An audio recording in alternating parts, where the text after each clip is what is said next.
And conventionally, the drug discovery process just taking too long.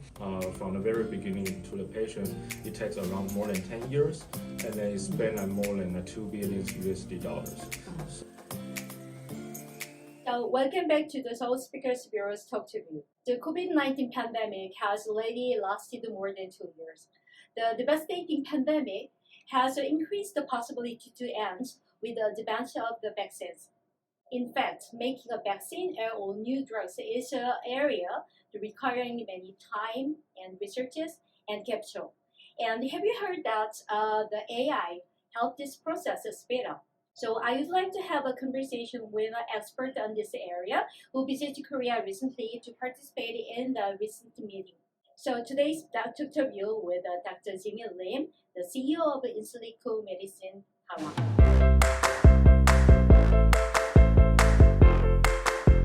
So Dr. Lim, Hello. welcome. Welcome. And Yeah. thanks for joining us today. No problem. Yeah, it's my pleasure. Today, I would like to have 3 questions with you regarding some of this areas matters. Would you introduce your activities and yourself and what brought you here? So my name is Jimmy. So I'm CEO of Insillico Medicine Taiwan. Insillico Medicine Taiwan is a subsidiary of Insillico Medicine, which is specialized in AI, applying AI for drug discovery. I'm also the head of AI drug design in the whole company. And this time I was invited by 2022 Seoul AI Summit to give a speech about how does Insillico Medicine applying AI for drug discovery. So let's go further. My audience and I also heard that AI can help to find the new drugs, and it will speed up the new drug development. So could you give us more something about the outlook or the possibility on this field? Because I heard that in Korea also the many pharmaceutical companies and the researchers were interested in the AI and the new drugs. Sure. So actually our company was founded in 2014, and gradually we are positioning ourselves as AI-driven biotech. So our leading programs, like we are only use like less than 13 months to discover a very good drugs for the IPF, to identify a good targets for this disease, and then further using our AI to develop new drugs, and then further push into the phase 1 study.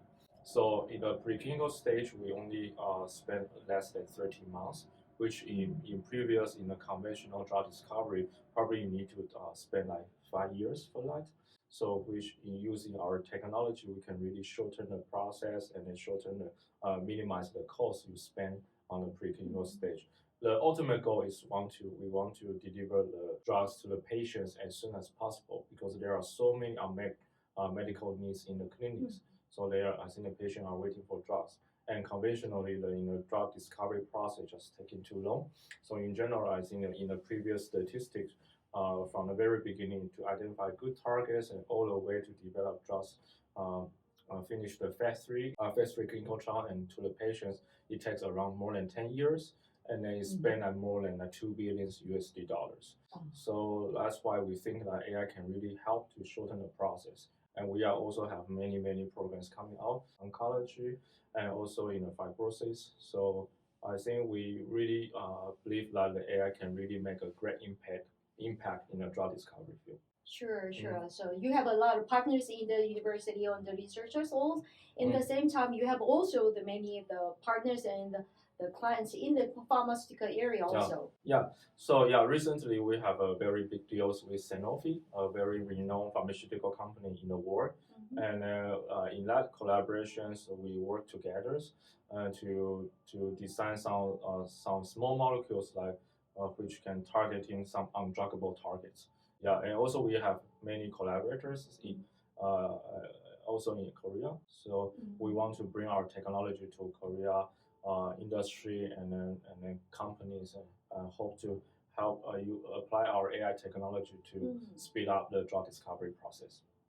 I'm expecting that one. Yeah. So thanks to your kind explanations, I think that I am also very confident about that the AI will help to developing the process or the design process of the new drugs. But in the same time, with a very big possibility also, because the history of the AI using the kind of development is kind of relatively short, Yeah. so it has some kind of limitation, I guess. Yeah. So what kind of the process the Insilico also take for the makeup of these limitations on this field?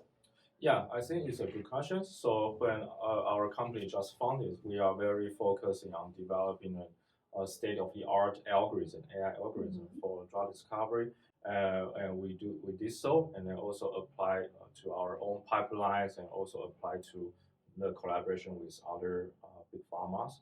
So the next step we are going to do is trying to collect more data to train our models. So I think everyone knows that AI, you need algorithm and you need data. And then in the pharmaceutical field or in the drug discovery field, data is limited. We are not like Google or like Facebook. You collect data every minute, every seconds.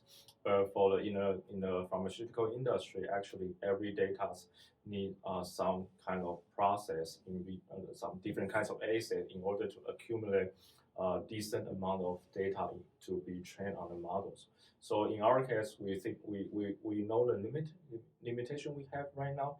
So after this, we just finished our Series D financing, and then now we have enough budget to develop our own wet lab to accumulate more data.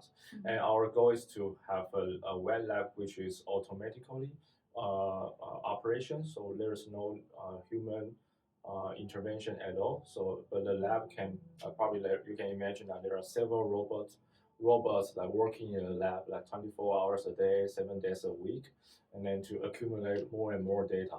It can use those data to train our models, and also we can validate our hypothesis, and then we can quickly validate in the wet lab setting in the real life. So it will be a very healthy and quick iterative cycles. So we believe that together with some very proprietary data, together with some state-of-the-art AI tools, we can really push the limits of the AI, and also to make a very great impact to the drug discovery.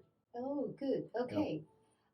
And related to that kind of things, I think that I also believe that prediction with the AI is very based on very sound and very good data. Yeah. But especially the health data is very, how can I say, the very precious one. Yeah. And it's not easy to share with others. Yeah. And that means also that it's very hard to collect. Yeah. So how do you collect that kind of the health data?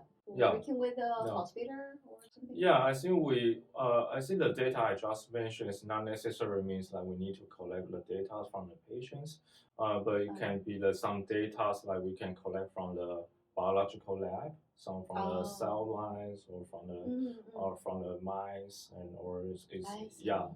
but of course I think a very prestigious is like if let's say we can use some patients' data, derived data, that would be very useful.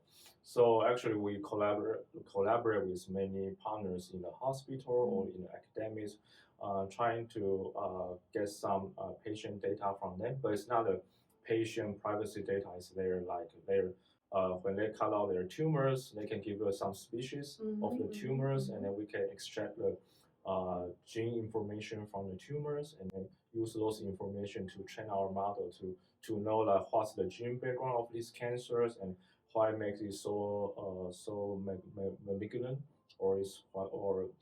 and then in order to find the best drugs for these patients in the future. So together with our AI algorithm, we believe we can really discover something new. Actually, we are very cautious about that, and then actually we don't really need to know what's the patient's name or the patient's age is. So there's always a very clear policy regulation in our company to deal with this kind of privacy issue.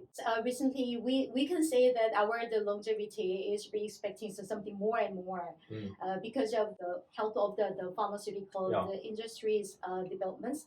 So in the same time, that means that we have more chance to expose ourselves to more diseases. We ask more effort to develop new drugs. Yeah. So in the case, the AI will be a good the weapons, all the good powers. Yeah, I think so. Yeah, I think like probably like several years ago, probably 2 or 3 years ago, when I first joined the company, and when we go out to talk to the pharmaceutical company, actually no one believes that AI can really make a great impact there. Yes. But after like probably after 2 or 3 years, they start to see our performance and also some results coming out from our competitors, for example. And now many people, I think now everyone start to believe that AI can really make a great impact. Okay, so before just closing our interview today, my last question is related with jobs. So several years ago, when I first heard about the IBM's Watson, it's kind of very new tools for us to predicting or the diagnose the diseases. Some of the people just worry that maybe we lost some of jobs. That means especially the doctors or the nurses. Because the Watson can do something more. Sometimes some articles say that Watson is more accurate than just the normal doctors. How do you expect that one? Actually, I don't think so. I would say AI is a assistant tool, or it's a tool that can help you to work in more efficient way. For example, why drug discovery just takes so long? Because it is really hard to find the perfect drugs. Even you know which target you are going to target with, but still to find the best small molecule with good potency, but no toxicity, and also have a very good pharmacokinetics, which means once you take the drugs, can be can be absorbed by your by your stomach, and then can last in the body for a while. So there are so many properties you need to optimize for the drugs.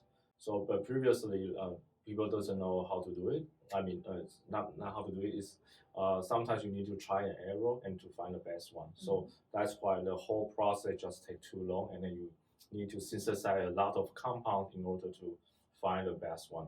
So I think you can imagine that it's just like the traditional drug discovery is just like finding a needles from the sea. But now we think that AI can generate a needle for you directly. You don't really need to find the needles from the sea at all. So I would say it's not like the researcher won't lose their job, but instead they have spare energy to work on different projects at the same time. From the patient point of view, actually you have more chance to have better drugs in the very near future. Okay, thank you. So usually the technicians, all the engineers always mention that AI, all the big data is not your enemy, it's your very good tools to help. Okay, thank you, Dr. Rim. Thank you for your participation of the interview today, and I would like to having you again. Yeah, it's my pleasure. And thank you for my audience, and I will come back again with more stories.